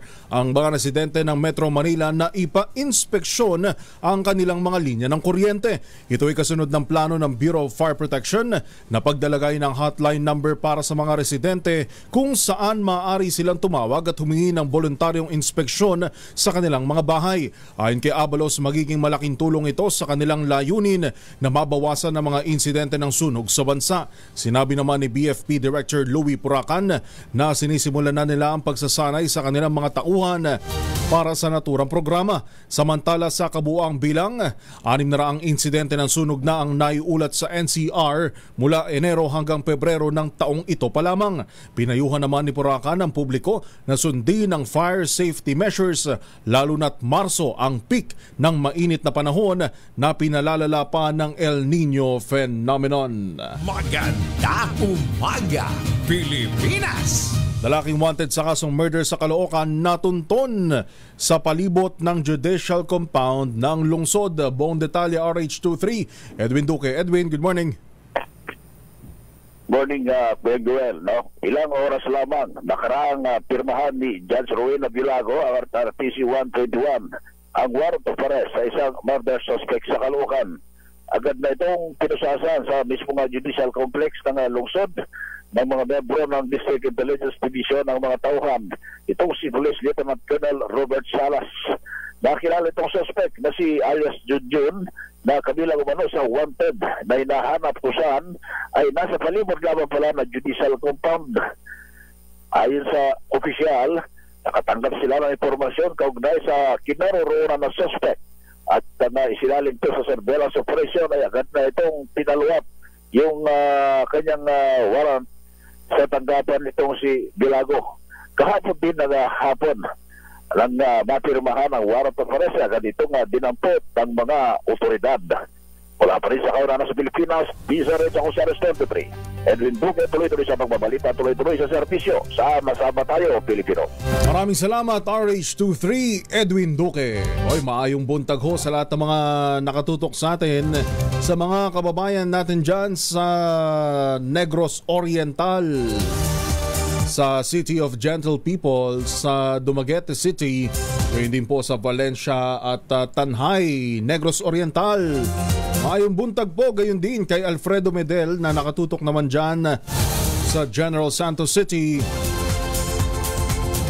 At sa mga viewers and listeners din natin sa Coronadal City sa South Cotabato. Good morning po. At kapeng-kape na. At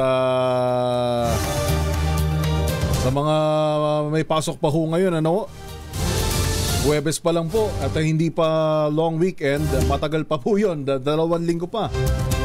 3 linggo pa po bago mag long weekend ang Holy Week break. Kaya gising na ho. Bango na, Pilipinas! Magandang umaga! Magandang umaga, Pilipinas!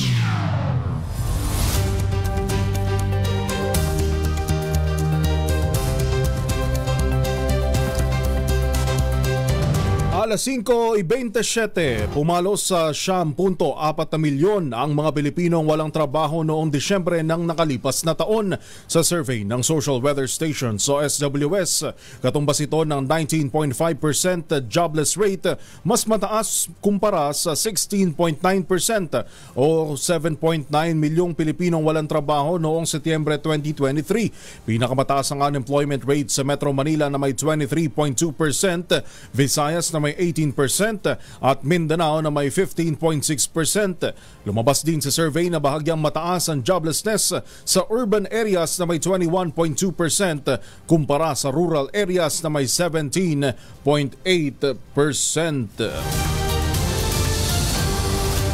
Dapat sa mga ahensya ng gobyerno ipinamahagi o ibinenta ang mga bigas ng National Food Authority. Sa panayam ng DZRH, sinabi ni Agriculture Assistant Secretary Arnel de Mesa na ang mga nakaimbak na bigas ng NFA ay nakalaan bilang ayuda sa mga biktima ng kalamidad. Ngunit sakaling hindi ito magamit dahil walang masyadong sakuna, ito ay dapat ipinapasa na lamang sa mga ahensya na namamahala sa panahon ng kalamidad tulad ng DSWD, Philippine Red Cross, BJMP o mga LGU. Sabihin na natin na wala masyadong sakuna o kalamidad. Yung mga bigas kasi na medyo tumatagal, ang tawag natin doon, aging na palay at bigas, kailangan i-dispose din ito ng NFA para hindi naman masira at hindi masaya. So yung pwede pang kainin, ito ay una, ang pangunahin na dapat pagdala nito ay DSWD, National Red Cross, Office of Civil Defense, BJMP, local government units at iba pa na namamahala sa mga disasters at calamities.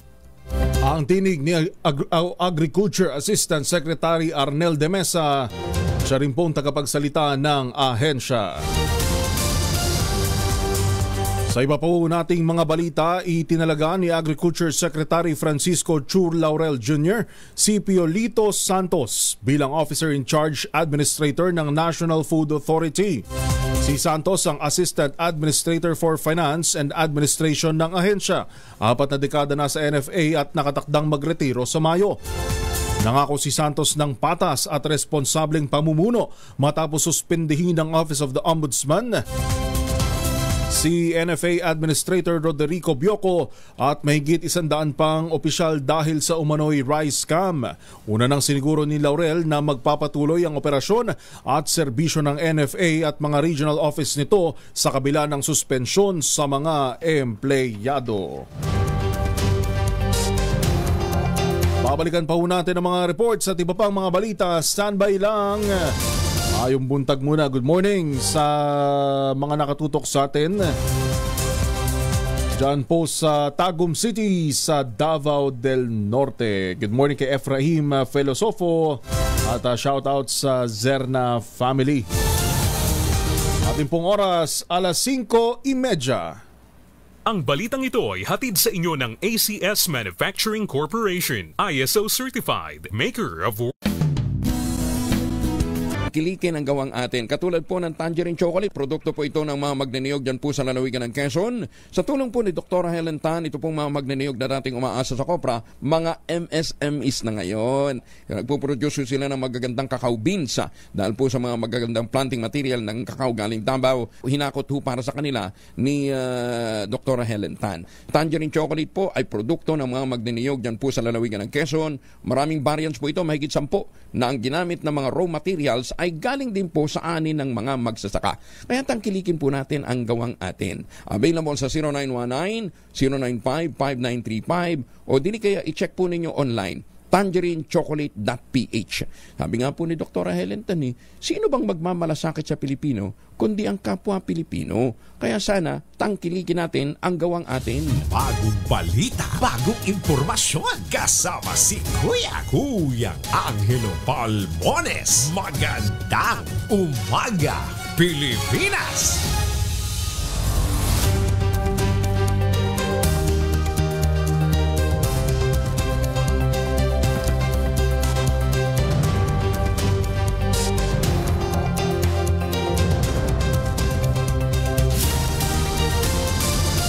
Ang ating pong oras, 5:35. Kayo pa rin po ay nakatutok sa Magandang Umaga Pilipinas. Sa pangalan po ni Kuya Angel, Kuya Angelo Palmones. Ito po si Yuel Reyes sa Magandang Umaga Pilipinas. Magandang umaga, magandang umaga Pilipinas. 5:36. Kumpiyansa si House Deputy Majority Leader at Mandaluyong City Representative Neptali Boyet Gonzales II na maaprubahan ng Kamara de Representantes sa ikalawang pagbasa ang resolution of both Houses number 7 sa susunod na linggo. Sinimulan ng House Committee of the Whole ang pagtalakay sa RBH 7 noong Pebrero 26 at inaprubahan ito noong Miyerkules Marso 6. Layunin ng RBH 7 na amyendahan ng Articles 11 o Articles 12, 14 at 15 at ipasok ang phrase na unless otherwise provided by law upang maaaring maamyendahan ng Kongreso ang mga limitasyon kaugnay ng pamumuhunan ng mga dayuhan sa public utilities, sektor ng edukasyon at advertising. Sinabi ni Gonzales na magiging mabilis ang pagtalakay ng plenaryo sa RBH 7 kumpara sa deliberasyon na ginawa ng Committee of the Whole. Samantala, pinuri naman ni One Rider Party List Representative Rog Gutierrez ang paghahain ng resolusyon ni Senator Francis Tolentino sa Senado upang magkaroon na ng rules para sa kanilang pagtalakay sa resolusyong naglalayong amyendahan ang konstitusyon.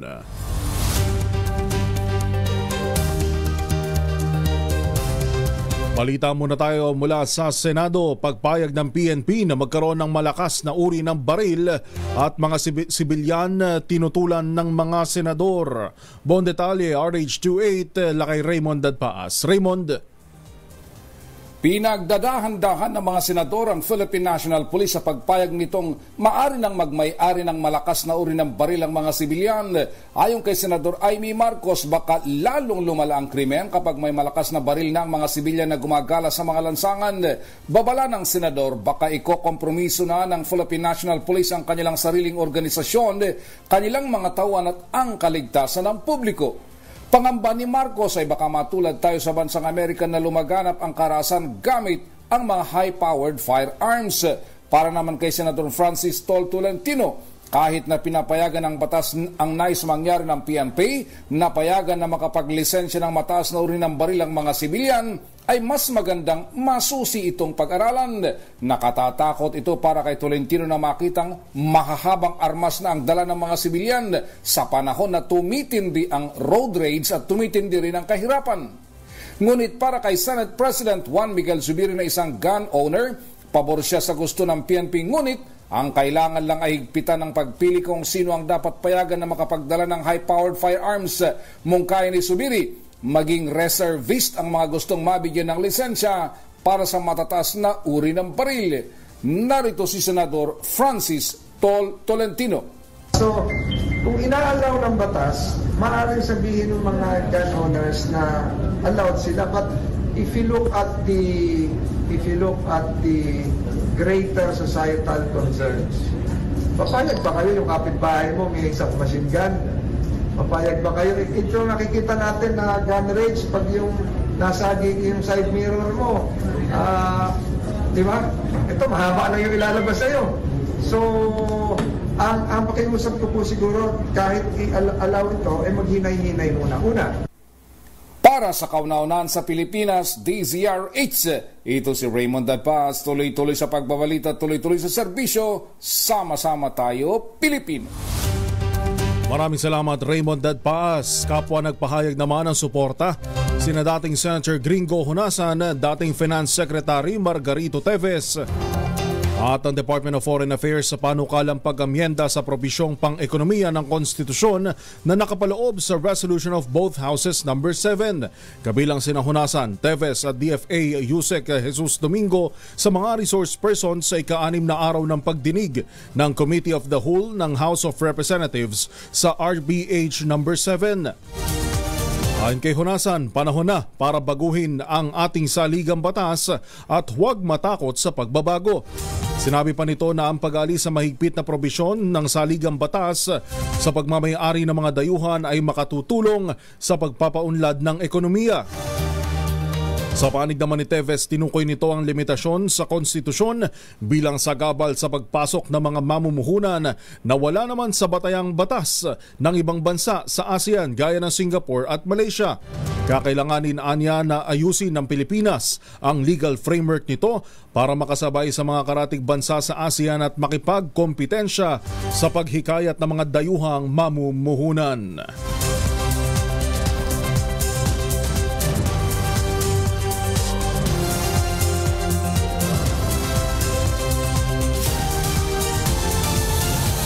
Ang atin pong oras, alas 5:41. Magandang umaga rin po. Of course, hindi tayo magsasawang batiin ng ating mga nakatutok po sa DZRH Radio at DZRH News Television. Nakasama ho nating nag-aalmusal o di kaya naman pabangon pa lang ho dahil may pasok ho ang kanilang mga anak o di kaya naman ang kanilang mga asawa o di kaya naman kayo. Kanilang asawa lang pala. Hindi mga asawa ho. Alas 5:42. Good morning, Pablo Cabaseg Jr. Ganyan din kay Jose Elmer Ramirez ng Calamba, Laguna. At ganyan din may nag-iimbita sa atin dyan sa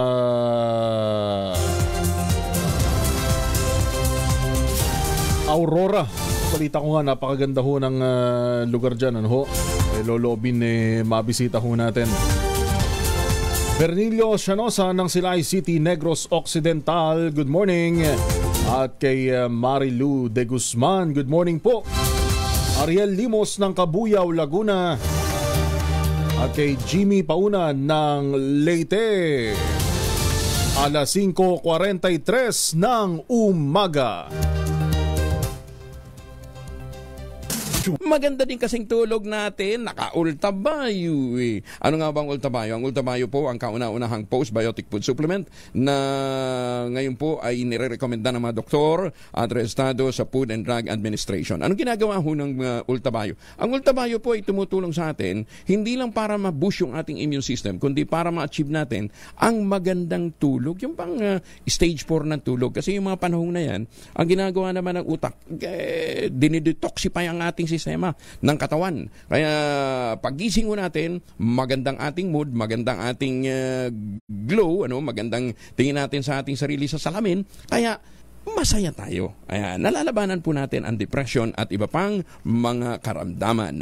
Kaya para ho sa mga gustong magkaroon ng magandang gising, mag-Ultabayo. Kung may mga katanungan ho kayo tungkol po sa Ultabayo, ang kauna-unahang postbiotic food supplement ng Pilipinas, mag-text ho kayo sa 0917-110-6580. Ang Ultabayo available sa Lazada at Shopee. Siguraduhin lamang ninyo na yun ay galing sa Theoxis Health Ventures. O di kaya pumunta ho kayo ng Mercury, Amesco Drug sa Davao at Cotabato. O di kaya sa John's Pharmacy sa Buanga, sa Pasmed Pharmacy, dyan po naman sa Laguna. Ultabayo, kaagapay ho ninyo sa panahon ng medyo stressful na buhay. Magandang umaga, Pilipinas!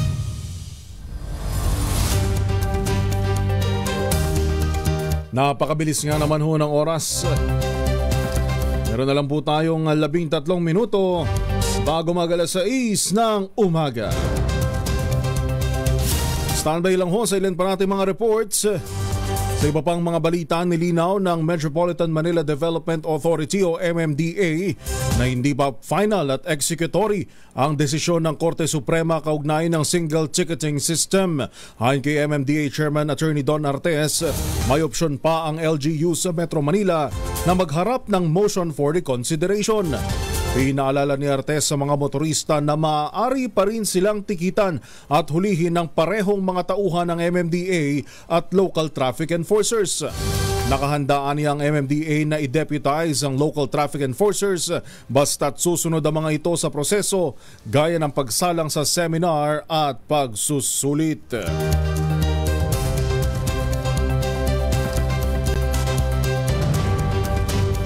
Katawan umano ng lalaking drug personality ang chop-chop na iniwan sa harap ng tanggapan ng NBI sa Bacolod City kamakailan. Kinumpirma ito ni NBI Bacolod Chief Renoir Baldovino bagamat hindi tinukoy ang pagkakakilanlan ng biktima dahil patuloy pa ang verifikasyon. Ayon pa kay Baldovino, nakilala nila ang chinap-chap na biktima dahil na rin sa mga lead na nagbibigay sa kanila o ibinibigay ng kanilang mga informant. Itinanggi din niya ang usap-usapan na tagaloob ng NBI ang may kagagawan ng krimen. Balita naman mula sa Campo Crame, bisa ng permit to carry at license to own firearms, pinalawig ng PNP RH5. Val Gonzales sa detalye. Val, good morning. Good morning, Yuel. Mula sa dating 1 hanggang 2 taon ay pinalawig na ng 5 hanggang 10 taon ang validity ng lisensya sa pagmamay-ari ng baril sa bansa. Ayon kay PNP Civil Aviation Security Group Director Police Major General Benjamin Silo Jr., bukod sa pinalawig na bisa ng license to own and possess firearms o LTAP, ginawa na ring 2 taon ang bisa ng permit to carry firearms outside of residence mula sa dating 1 taon na. Ito'y bahagi pa rin ng pagpapatupad ng PNP Firearms and Explosive Office sa Republic Act 11766 na nag-aamyenda sa Republic Act 10591 o ang Firearms and Ammunition Regulations Act. Kasabay nito ay magkakaroon na rin ng adjustment sa bayarin ng LTAP at permit to carry ng mga baril simula sa darating ng Marso 16. Sa ilalim pa rin ng inamyandahang batas ay pinapayagan na rin ng mga sibilyan na magmay-ari ng semi-automatic rifles. Para sa kauna-unahan sa Pilipinas, DZRH, ako naman Val Gonzales, tuloy-tuloy sa pagbabalita, tuloy-tuloy sa serbisyo. Sama-sama tayo, Pilipino. Maraming salamat, Val Gonzales. Nasabat naman ng mga otoridad ang nasa halos 500,000 halaga ng shabu sa magkakahiwalay na buy-bust operation kahapon sa Naga City, Camarines Sur. Dakong 3:00 ng madaling araw nang mahuli ang isang 53 anyos na lalaki matapos itong magbenta ng 11 sachet ng shabu na may kabuuang halaga ng 387,000 sa isang undercover agent. Samantala, isa namang 26 anyos na lalaki ang naaresto rin sa ikinasang operasyon bandang 11:00 ng gabi sa Barangay Santa Cruz, kung saan na-recover naman ang 7 sachet ng shabu na may kabuuang halaga na halos 50,000 pesos. Mahaharap ang parehong sospek sa kasong paglabag sa Comprehensive Dangerous Drugs Act of 2002.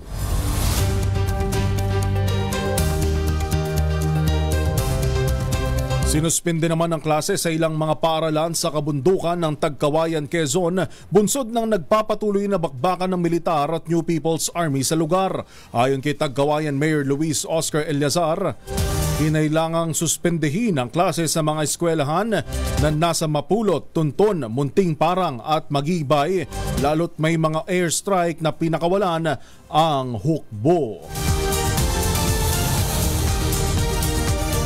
5:51, China patuloy sa propaganda para ibenta ang maling kwento sa West Philippine Sea. Sino nagsabi niyan? RH52, Edniel Parosa. Edniel, good morning. Yuel, kinalampag ni Defense Secretary Gilbert Teodoro ang People's Republic of China na maging kapani-paniwala sa mga pahayag nitong inilalabas na salungat sa realidad sa West Philippine Sea. Ayon sa kalihim, patuloy ang pagtatangka ng China na gamitin ang propaganda nito para suportahan ang mga iligal na aksyon sa karagatan. Para kay Teodoro, walang matinong bansa ang papanig sa China. Bagkus kinukundina pa nga ng marami sa international community. Ginawa ni Defense Secretary ang pahayag matapos muling ipamalitan ng China Coast Guard na nilapag ng Pilipinas ang napagkasunduan itong special arrangement sa Ayungin Shoal. Sa isang press briefing, tinawag ng National Task Force for the West Philippine Sea na Sirang Plaka ang paulit-ulit na statement ng CCT na may commitment ang Pilipinas sa pagsasagawa ng resupply mission sa BRP Sierra Madre. Matatanda ang 4 na nasugatang Pinoy sa pinakahuling pambobomba ng tubig ng China. Bukod pa kay Western Command Commander Vice Admiral Alberto Carlos na nagtamo rin ng minor splinters matapos sumakay sa supply boat na unay sa May 4. Para sa kauna-unahan sa Pilipinas BZRH, ito si Edniel Parosa. Tuloy-tuloy sa pagbabalita, tuloy-tuloy sa serbisyo. Sama-sama tayo, Pilipino. Maraming salamat, RH52, Edniel Parosa. Magandang umaga, Pilipinas! Kumakalat na impormasyon na pumanaw na si dating First Lady Imelda Marcos tinawag na fake news ng Malacanang. RH14, Ms. Leth Narciso. Ms. Leth. Hindi totoong sumakabilang buhay na si dating First Lady Imelda Marcos. Ayon sa Malacanang, fake news ang naturang impormasyon. Kaugnay nito, agad dumiretso si Pangulong Ferdinand Marcos Jr. sa ospital pagkarating sa Pilipinas mula Australia kaninang hating gabi. Binisita ng Pangulo ang ina na unang isinugod sa paggamutan dahil sa kondisyon niya. Matatanda ang habang nasa Melbourne ay sinabi ni PBBM na maayos ang kondisyon ng dating unang ginang habang patuloy na nagpapalakas. Para sa kauna-unahan sa Pilipinas, DZRH, ito si Leth Narciso, tuloy-tuloy sa pagbalita, tuloy-tuloy sa serbisyo, sama-sama tayo, Pilipino. Bagong balita, bagong impormasyon, kasama si Kuyang Angelo Palmones. Magandang umaga, Pilipinas! Maraming salamat, Leth. 6 na minuto na lang po, 6:00 na. Gising na, bango na, kape-kape na. Magandang umaga, magandang umaga, Pilipinas! Dalawang kasambahay naman ang inaresto sa magkakahiwalay na lugar sa Metro Manila matapos akusahan sa dalawang insidente ng krimen. Hinuli ng mga pulis si Marilyn Pandita, 48 anyos, na nagtago sa loob ng barangay hall ng E. Rodriguez sa Quezon City. Hinihinalang si Pandita ang pumatay sa mag-asawang employer saka sinunog ang bahay ng mga ito upang pagtakpan ng krimen. Nagduda ang Bureau of Fire Protection na namatay sa sunog ang mag-asawang senior citizen sa QC nang makita nila ang sugat ng dalawa sa ulo. Oras mo natin 4 na minuto na lang, 6:00 na ng umaga. Balita naman mula sa Kamara. Mayroon daw pong resolusyon na isinusulong bilang pagkilala sa naiambag sa pelikulang Pilipino ng nag-iisang veteranang aktres na si Miss Jacqueline Jose. RH12, Ms. Milky Regunan sa buong detalye. Ms. Milky.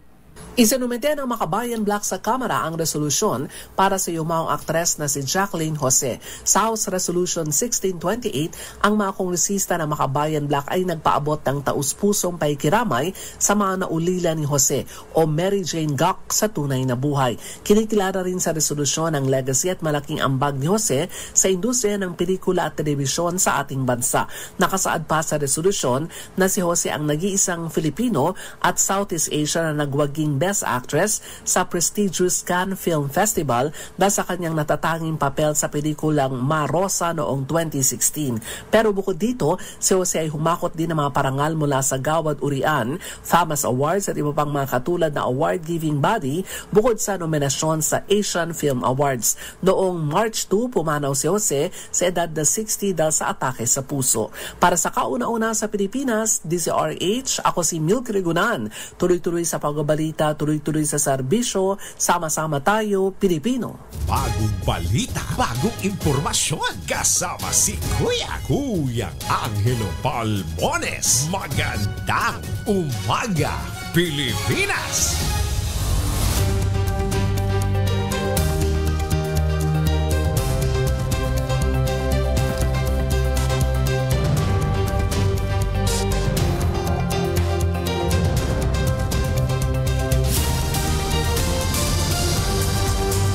Tatlong minuto na lang po, 6:00 na ng umaga. Good morning kay Albert Saligo na nakatutok sa ating mga balita ng may choco milk, Quaker Oats at hot pandesal. Lagi nating sinasabi, mas masarap yan. Nakatigim kasi ako eh. Pero mas masarap kung makakatikim ka ulit ng tsokolate mula sa Quezon. At iba yung hagod eh. Totoo yung sinasabi nila sa umaga, pagka lalo na ho sa mga estudyante ho na nakikinig ho sa atin, na malaking tulong yung kakain ka ng kapirasong chocolate o kaya naman iinom ka ng chocolate milk dahil nakaka-boost daw yun ng ating energy o ng di ko alam kung anong tawag nila doon pero nakakatulong daw siya para maalala natin yung ating mga nire-review kung tayo ho ay mga estudyante o di kaya naman ay nag-aaral para sa bar or board exam. Balitang showbiz na muna tayo. GMA7 maglalabas na ng pahayag kung ano ang magiging desisyon sa tahanang pinakamasaya. Balitang hatid ng ating showbiz legend, Tita Gorgie Rula. Tita Gorgie. Maglalabas na raw ngayong araw ng statement ang Kapuso Network o ang GMA7 kaugnay sa kalagayan ng tahanang pinakamasaya ng Tape Incorporated. Hanggang ngayong araw lang ang replay episode nila, kaya maglalabas na nga ng statement ng GMA7 kung tutuluyan na nilang tapusin ang naturang noontime show ng Tape. Ang daming naglalabas sa mga speculations pero wala pang pahayag ang mga taga-Tape kaugnay dyan. Wala raw silang authority na magsalita muna hanggat hindi pa nakapaglabas ng statement ang GMA7. May mga hanas pang malaki na raw ang pagkakautang nito sa GMA7 kaya ipinatigil na sila. Pero umapila pa rin ang mga taga-Tape na kung saan ay meron silang proposal kung paano nila may pagpatuloy, pero nakapag-decide na raw itong mga big boss ng GMA7 na tapusin na lang ito. Wala raw katotohanan na ilipat ang each show time. Ang dinig lang namin ay mga canned shows o pelikula lang ipalalabas nila sa time slot nito. Pwede rin iaakyat na nila ang mga malalakas nilang afternoon drama at ito na ang itatapat sa Itbulaga ng TVJ at each show time. So abangan na lang natin kung ano ang mababago sa programang nito kapag tuluyan ng sibakin ang tahanang pinakamasaya. Mula sa kauna-unahan sa Pilipinas, DZRH, ito po si Gorgie Rula, tuloy-tuloy sa pagbabalita, tuloy-tuloy sa serbisyo, sama-sama tayo Pilipino.